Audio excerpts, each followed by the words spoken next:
webs. So we're starting at the very first link of the food chain. That's called trophic level 1. Trophic level is just a name for the spot in the food chain.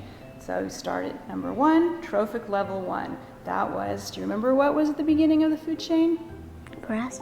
Grass, plants, any kind of plants are at the beginning. Now let's take a quick look at the globe here. We see the earth with the water, which is in black, the oceans, and land. What do you think, Theo? Is the earth covered with water, or mostly land? Probably water. Water. Any idea of how much water, like percentage-wise? 70?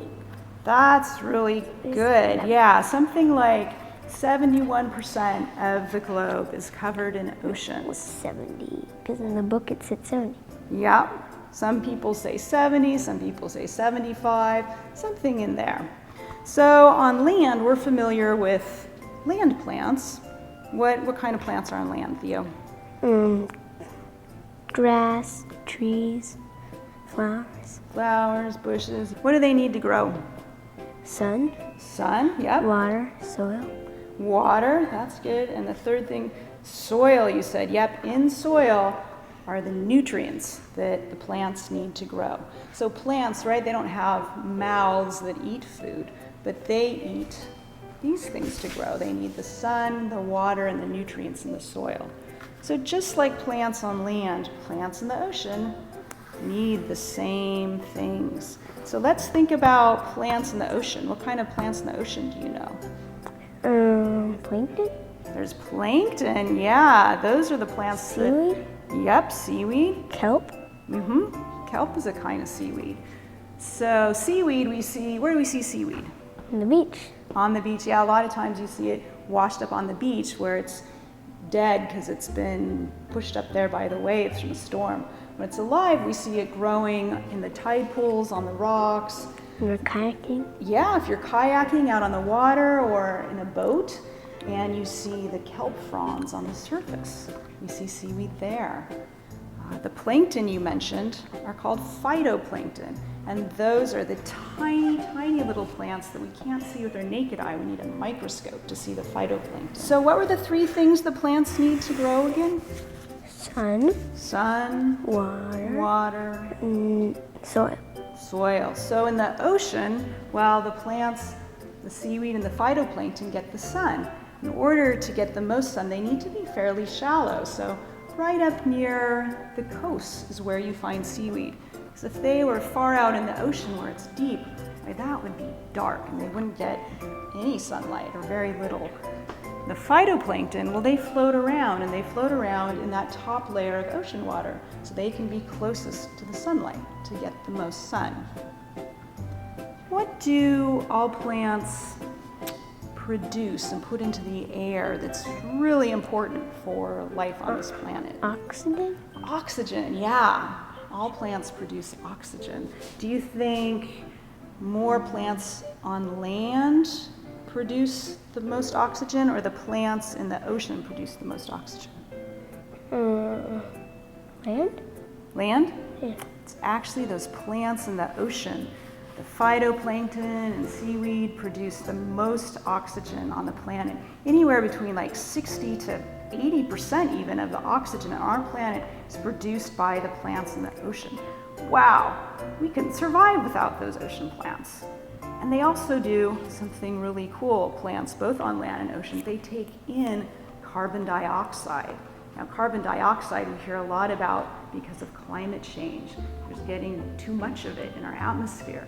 So the plants help absorb that from our atmosphere. So yet another reason to take care of our oceans is all those plants in there do really important things for us. So let's take a look at our seaweeds. Let's take a look at some of the seaweed we find around Kodiak. Scientists group seaweed by color. So we've got red seaweed, we've got green seaweed, and brown seaweed. Theo, take a look at these. What color do you think this one is? Brown. Brown, yep.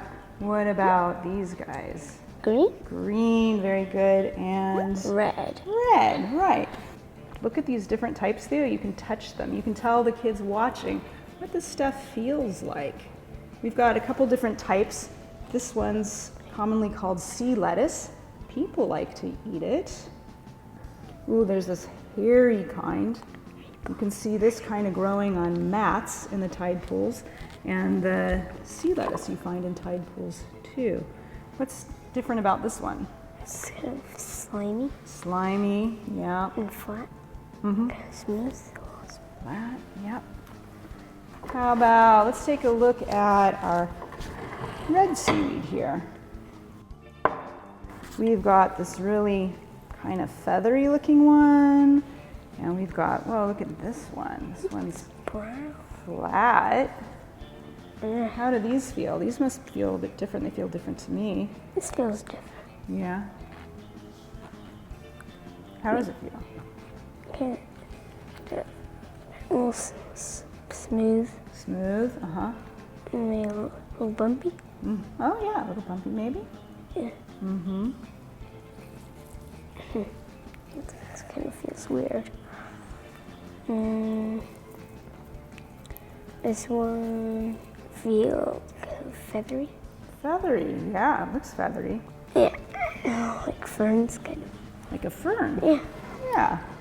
Now we've got our bowl of brown seaweed here. This bowl is filled up with just one kind. Let's lift it up. This is really slimy. Oh, slimy, yeah. There you go. And then I've got a bowl here. Often we find seaweed washed up and it's dry and kind of crunchy. But once it gets in the water, it gets all flexible again. So this one's called rockweed, and you often see it These growing alive? in the shallow tide pools. And you can see on the ends, they've got these kind of little pillows, air bladders. So some people call it popweed because when it dries out and you step on it, it goes pop, crunch. Now people can also eat these like popcorn if they roast them in their ovens. So we're talking about eating. What do you think eats seaweed, Theo? What might eat this stuff? Sea urchins? Sea urchins, right? Sea urchins especially love bull kelp. Now I don't have a bull kelp here to show you, but bull kelp makes those nice kelp forests all around the coast. And those sea urchins, boy, do they love to eat that bull kelp. So what else might eat seaweed? Fish? Fish could eat seaweed, yep. Any other ideas? People? People eat seaweed, yep. I know you like seaweed, I like seaweed. Often we eat it in sushi.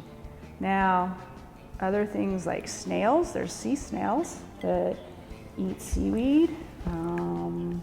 What else? Crabs even eat seaweed. So there's quite a lot of different organisms that eat seaweed or even live in it. I wanted to show you something cool about seaweed. See this bottom here? Yeah.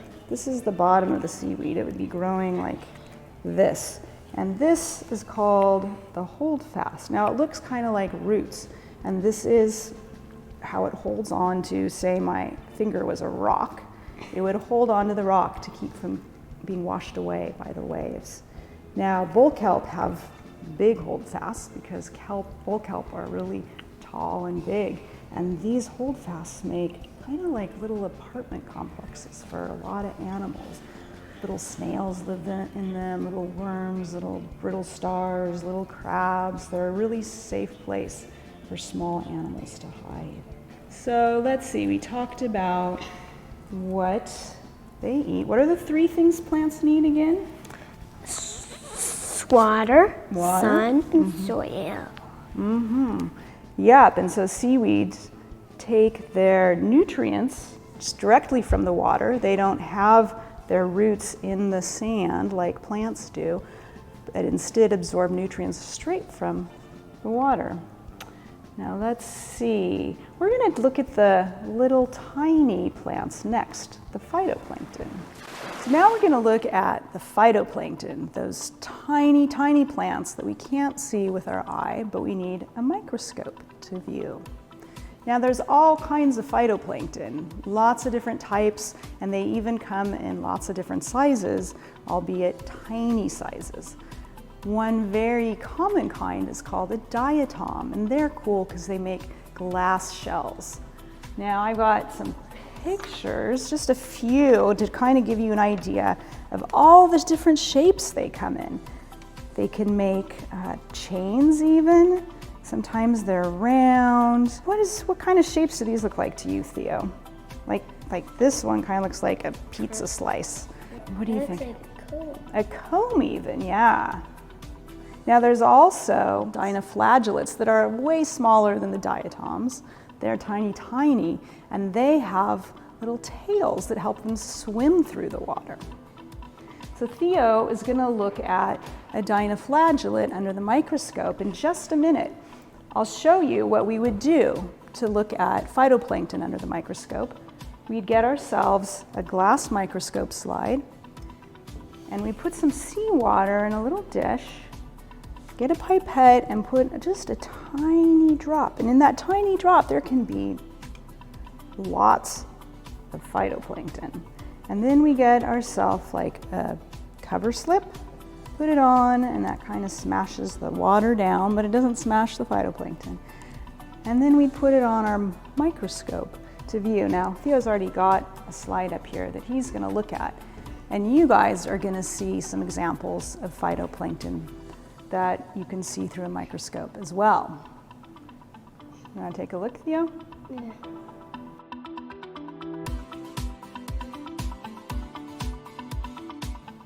So we know what phytoplankton eat or need to grow, right? What were those three things? Water, sun, soil. Yeah, soil. Well, soil in this case would be the nutrients from the water, because phytoplankton don't have roots in the soil. They're just floating around in the ocean, drawing in nutrients around them. But what eats phytoplankton? These guys are small. What would eat something so small? Any ideas? So? Zooplankton, very good. So there's plankton that are just a little bit bigger called zooplankton. Those are the animal plankton, the small animal plankton. And we're gonna take a look at those next.